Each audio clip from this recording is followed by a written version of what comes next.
กินลำกินที่ให้นอนกินบ่ให้เท่า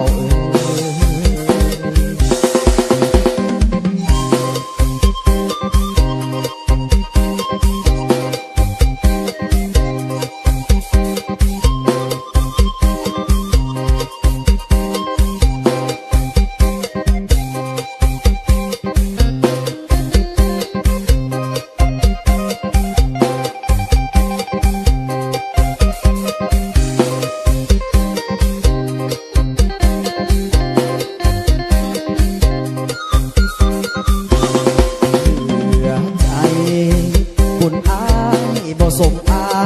นงอาซีอายบ่มันคงขึ้นลงคงบอกพอแถวแม่น้องเพิ่นสั่งคนซื้อเขาสั่งแต่ห่างพ่อแมวบัดนี้อายผิดหวังแล้วใจแป้วน้ำตาไหล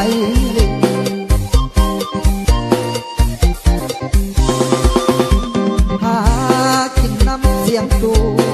อายทิ้งสู่หาเงินล้านทาง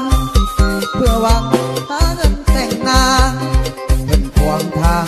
ฮักเลยสูญสิ้นแม่น้องบอกมาบ่อยากได้คนเต้นกินลำกินบ่ให้เต้นกินลำกิน